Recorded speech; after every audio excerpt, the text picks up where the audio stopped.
भारत का शिपिंग मंत्रालय क्या कर रहे हैं? भारत के प्रधानमंत्री, गृह मंत्री, एक चीफ इंजीनियर की मौत हो गई, उसकी लाश आने में कोई सरकार इतनी क्रूर कैसे हो सकती है, इतनी संवेदनहीन कैसे हो सकती है? मैं बात कर रहा हूं शिपिंग मिनिस्ट्री से जुड़े हुए मामले की। समुद्री क्षेत्र में होने वाली घटनाओं से संबंधित बात कर रहा हूं, और ये कोई छोटा मोटा मामला नहीं है। आप सुनेंगे तो हैरान हो जाएंगे। करीब करीब 383 लोगों की मौत हुई है 4 साल में। पानी में, समुद्र में चलने वाले जहाज के अंदर भारत के 383 लोगों की मौत हुई है 4 साल में। ये 383 लोग कौन है? किसी के पति, किसी के बेटे, किसी के भाई, किसी के मामा, किसी के घर का प्यारा लड़का, उनकी मौत हो गई जब वो हिंदुस्तान से उस पानी की जहाज में निकले अपनी ड्यूटी करने के लिए, अपनी नौकरी करने के लिए। कौन लाइसेंस देता है इन कंपनियों को? पानी में जहाज चलाने वाली कंपनियों को लाइसेंस कौन देता है? भारत की सरकार, शिपिंग मिनिस्ट्री, डीजी शिपिंग। उनके लाइसेंस पर, उनकी अनुमति पर ये पानी में जहाज चलाने वाली कंपनियां, ये शिप्स चलती हैं। और क्या हो रहा है इसके अंदर? एक चीफ इंजीनियर संजय चौधरी, उनकी मौत हो गई 2018 में। उनकी पत्नी यहां पे मौजूद है, जो सबसे किनारे आप देख रहे हैं। पिछले 7 साल से लगातार ये लड़ाई लड़ रही है न्याय की। सरकारी दफ्तरों के चक्कर काटे, तमाम आरटीआई लगाई, न्यायालय में गुहार लगाई, लेकिन आज तक न्याय नहीं मिला। इनके पति चीफ इंजीनियर थे, उनकी मौत हो गई 2018 में, संदिग्ध परिस्थितियों में।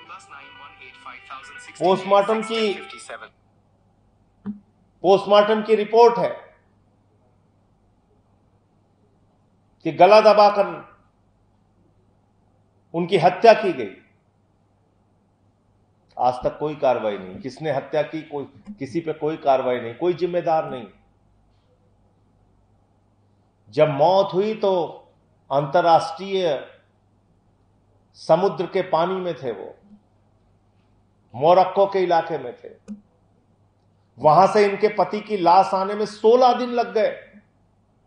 ये तो इनके परिवार ने बड़ा प्रयास किया तो 16 दिन में आए, वरना किसी की मौत होती है तो 40 दिन, 50 दिन सिर्फ लाश आने में लगती है। क्या कर रहा है भारत का शिपिंग मंत्रालय? क्या कर रहे हैं भारत के प्रधानमंत्री, गृह मंत्री? एक चीफ इंजीनियर की मौत हो गई, उसकी लाश आने में 16 दिन, और तो और छोड़िए, बहुत सारे लोगों की 40-40 दिन। इस तरफ सुल्तान का परिवार बैठा हुआ है, उसकी भी संदिग्ध परिस्थितियों, वो भी जहाज की एक कंपनी में एम्प्लॉय था, उसकी भी संदिग्ध परिस्थितियों में मौत हो गई। उनके बगल में विक्रम पटेल जी की भांजी बैठी हुई है, वो भी एक जहाज की कंपनी में एम्प्लॉय थे, उनकी भी संदिग्ध परिस्थितियों में मौत हो गई। पता ही नहीं चल रहा है कि क्या कहां कैसे मौत हो गई। धनंजय राणा जी, धनंजय अरोड़ा जी, उनकी मौत हो गई। ये वो परिवार हैं जो आपके सामने हैं। उनकी अभी मैं सब बता रहा हूं, एक एक लोगों को मौका। मिसिंग में, और ये उदय सिंह जी 1 अगस्त को कि 2 अगस्त को आपको बताइए, 2 अगस्त से जहाज में गया, तब से मिसिंग है, पता नहीं 5 दिन से उसका पता नहीं चल रहा है कहां चला गया। तो ये 2-3 सवाल हमारा शिपिंग मंत्रालय से है कि वो 383 लोग जिनकी मौत हुई है या जो मिसिंग हैं, उनके बारे में आपकी सरकार ने क्या कार्रवाई किया, आपके मंत्रालय ने क्या कार्रवाई किया। इन लोगों को जो लाइसेंस दिया जाता है, वो लाइसेंस किन शर्तों पे दिया जाता है, और अगर ये कंपनियां अपने ही कर्मचारियों का, अपने ही अधिकारियों का मौत होने पर भी कोई संज्ञान नहीं ले रही हैं, तो उस पर आप क्या कार्रवाई करते हैं। मुआवजा जो उनको मिलना चाहिए, जो उनका इंश्योरेंस साइन होता है, उसके कागजात आप परिवार वालों को नहीं देते, उसकी जानकारी नहीं देते, क्योंकि बहुत बड़ा मुआवजे की शर्तें, इंश्योरेंस की शर्तें बहुत बड़ी होती है, इसलिए आप उसको छिपाते हैं। और अकेले एक चाइनीज कंपनी है जिसमें कि करीब करीब 46 लोगों की मौत हो चुकी है। 46 जी, Anglo Eastern ship management company, 46 लोगों की मौत हो चुकी है अकेले उसके जहाज में, और सब ऐसे ही धक्के खा रहे हैं, सब ठोकरें खा रहे हैं। मैंने शिपिंग मंत्रालय के लिए सवाल लगाया, वो सवाल तो सेलेक्ट नहीं हुआ, लेकिन उससे एक खलबली मची हुई है कि ये कौन सा सवाल संजय सिंह ने पूछ दिया। हम तो आराम से लोगों को मार रहे थे, गायब कर रहे थे, और इसमें छोटे मोटे काम नहीं होते हैं। ड्रग्स के काम होते हैं, ह्यूमन ट्रैफिकिंग के काम होते हैं, स्मगलिंग के काम होते हैं, तमाम घपले और घोटाले ये कंपनियां करती हैं, जिसमें कई एम्प्लॉइज उसका विरोध करते हैं। उसकी वजह से भी उनकी जान ले ली जाती है, उसकी वजह से भी उनको मौत के घाट उतार दिया जाता है, कुछ पता नहीं चलता। तो शिपिंग मंत्रालय ने इन कंपनियों के लाइसेंस क्यों नहीं रद्द किए, जिन्होंने भारतीय अधिकारियों और कर्मचारियों की मौत पर कोई जवाब नहीं दिया।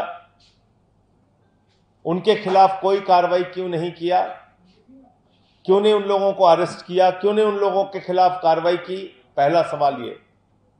दूसरा सवाल, इंश्योरेंस और मुआवजे से संबंधित आपने परिवार को कोई जानकारी क्यों नहीं दी, और किसी को 5 लाख, किसी को 10 लाख, किसी को 20 लाख, जिसको जैसे आपने चुप करा सके आपने चुप कराया।